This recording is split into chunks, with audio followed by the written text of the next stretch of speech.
കാർഷിക സർവകലാശാലയിലെ പ്രൊഫസർ ദമ്പതികളുടെ മകനായ ഡോക്ടർ ബ്രിജേഷ് നായർ നമുക്ക് പരിചയപ്പെടാം. താങ്കൾ എൻവയോൺമെൻറ്റൽ എഞ്ചിനീയറിംഗിൻ്റെ PhD എടുത്ത് അരിസോണയിൽ വർക്ക് ചെയ്യാമെന്നും ഇപ്പോൾ അവധിക്ക് നാട്ടിൽ വന്ന് ഇവിടെ അല്പസമയം എന്നോടൊപ്പം ചിലവഴിക്കാൻ തയ്യാറാകുന്നതിൽ വളരെ സന്തോഷമുണ്ട്. എൻവയോൺമെൻറ്റൽ എഞ്ചിനീയറിംഗ് എന്ന് പറയുന്നത് ഏതെല്ലാം മേഖലയാണ് കവർ ചെയ്യുന്നത്? അത് വന്നിട്ട് വാട്ടർ ട്രീറ്റ്മെൻറ്റ് ഒരു ശാഖയാണ്. Waste water treatment, air pollution, solids waste management, അതായത് സോളിഡ് വേസ്റ്റ് എല്ലാ ട്രീറ്റ്മെൻറ്റും കഴിഞ്ഞ് വരുന്ന വേസ്റ്റ്, മെയിനായിട്ട് ഇതൊക്കെയാണ് മേഖലകൾ. ഇതിൽ ഇത് ഓവറോളായി വരും. എൻ്റെ അകത്ത് സബ് ഡിവിഷൻസ് ഒത്തിരി ഉണ്ട്.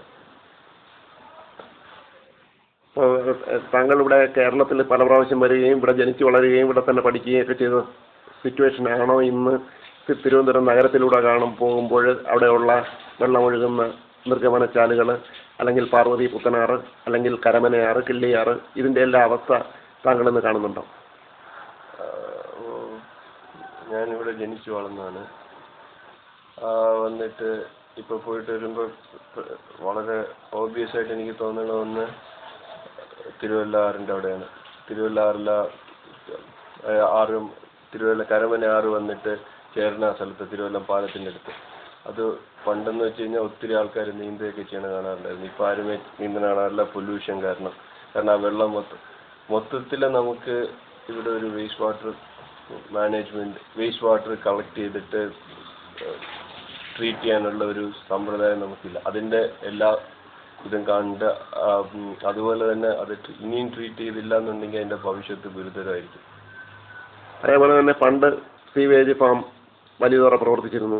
തിരുവനന്തപുരം നഗരത്തിലെ ജൈവ മാലിന്യങ്ങൾ അവിടെ സംഭരിച്ച് കമ്പോസ്റ്റ് ഉണ്ടാക്കി വിതരണം ചെയ്തിരുന്നു.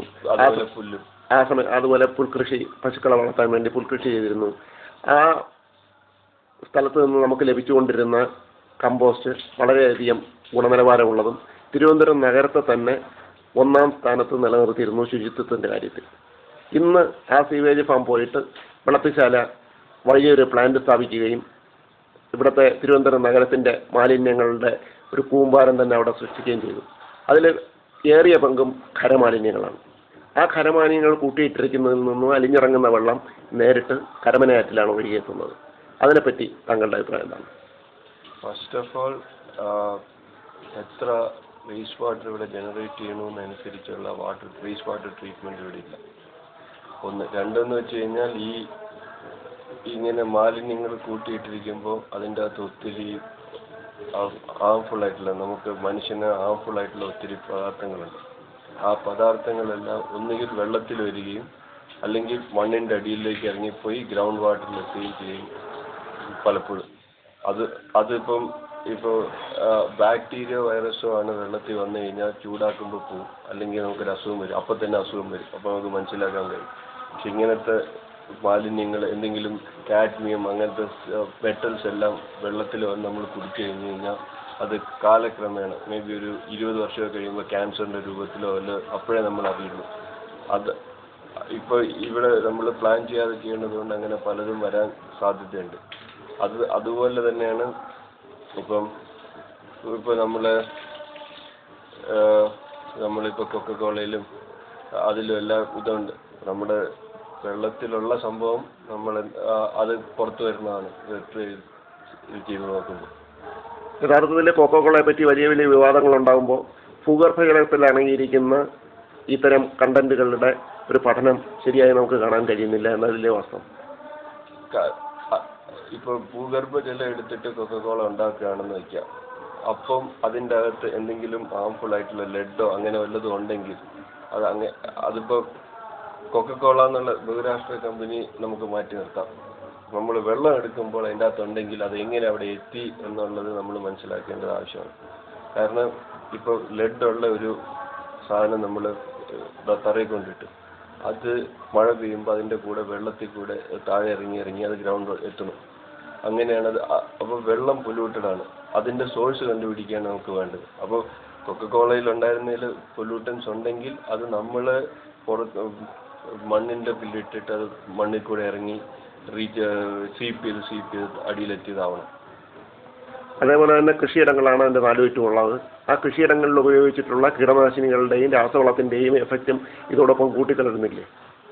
തീർച്ചയായിട്ടും ഈ ഈ- ഈ ഇടുന്ന എല്ലാ സാധനവും ചില കോമ്പൗണ്ട്സ് ബാക്ടീരിയ എല്ലാം അതിൻ്റെ അകത്ത് കറക്റ്റായിട്ടുള്ള സിറ്റുവേഷൻ ഉണ്ടെങ്കിൽ കഴിക്കും. പക്ഷേ നമ്മൾ കീടങ്ങളിലൊക്കെ ഇടുമ്പം നമ്മൾ കെമിക്കൽസ് ഇടുമ്പോൾ അതിനെയും കൊന്നു കഴിഞ്ഞിട്ട് അകത്തോട്ട് കൂടുതൽ കെമിക്കൽസ് പോവുകയാണ് ചെയ്യാറ്. അതേപോലെ തന്നെ ഈ അന്തരീക്ഷത്തിലുള്ള വിഷവാതകങ്ങൾ മഴയോടൊപ്പം ഒഴുകിയെത്തുന്നത് മറ്റൊരു ഭീഷണിയല്ലേ? ആണ്. ഇതെല്ലാം അതിനെ അന്തരീക്ഷം ഇതാക്കണമെന്നുണ്ടെങ്കിൽ കാറിലിപ്പോൾ നമ്മൾ മണ്ണെണ്ണ വെച്ചിട്ടൊക്കെ ഒട്ടിക്കും, ഒത്തിരി പൊല്യൂഷൻ, അതെല്ലാം മുകളിൽ നിന്നിട്ട് മഴ പെയ്യുമ്പോൾ താഴെ വരും. അവിടെ തൊട്ടേ അതെല്ലാം ഇപ്പോൾ നമുക്ക് അതിൻ്റെ ഇത് മനസ്സിലാവില്ല, പക്ഷേ കുറച്ച് നാൾ കഴിയുമ്പോഴത്തേക്ക് അതിൻ്റെ ഭവിഷ്യത്തോട് മനസ്സിലാവും. അതേപോലെ തന്നെ പണ്ട് ഏകദേശമുള്ള എല്ലാ വീടുകളിലും വിറക് വെട്ടിക്കീറി അത് ഉണക്കി തീ കത്തിച്ച് ആഹാരം പാകം ചെയ്തിരുന്നു. ഇന്ന് ആ മേഖലയെല്ലാം മാറി ഇന്ന് അവിടെയെല്ലാം LPG ഗ്യാസ് ഉപയോഗിക്കപ്പെടുന്നു. അപ്പോൾ ഈ വിറക് കത്തിച്ചുണ്ടാകുന്ന പുകയിൽ നിന്നും അത് എന്തെങ്കിലും അപകടകാരിയാണോ? അതിൻ്റെ അകത്ത് ഒത്തിരി കാർബൺ മോണോക്സൈഡ് ഉണ്ട്.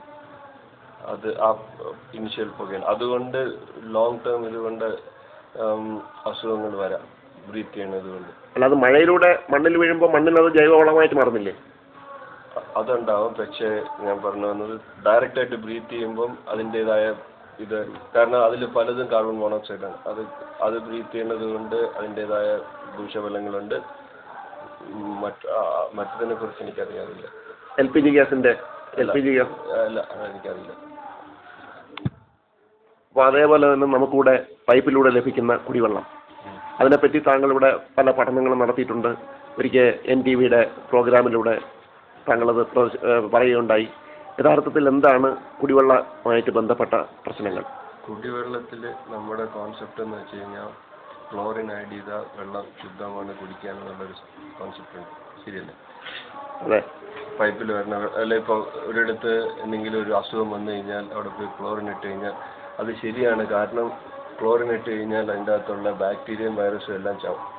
സോ നമുക്കിപ്പം എന്തെങ്കിലും അസുഖം ഉണ്ടെങ്കിൽ ആ അസുഖങ്ങളൊന്നും വരില്ല. ബട്ട് ക്ലോറിൻ കറക്റ്റായിട്ട് വെള്ളത്തിൻ്റെ ഘടന എന്താണെന്ന് മനസ്സിലാക്കാതെ നമ്മൾ ട്രീറ്റ് ചെയ്ത് കഴിഞ്ഞാൽ, നമ്മൾ ക്ലോറിൻ മാത്രം ഇട്ട് കഴിഞ്ഞാൽ അത് വേറെ പല ഹാംഫുള്ളായിട്ടുള്ള സബ്സ്റ്റൻസും പ്രൊഡ്യൂസ് ചെയ്യും. അത് എക്സ്റ്റെൻസീവായിട്ട് സ്റ്റഡി നടന്നിട്ടുണ്ട്, പ്രൂവൻ ചെയ്തിട്ടുള്ള കാര്യമാണ്.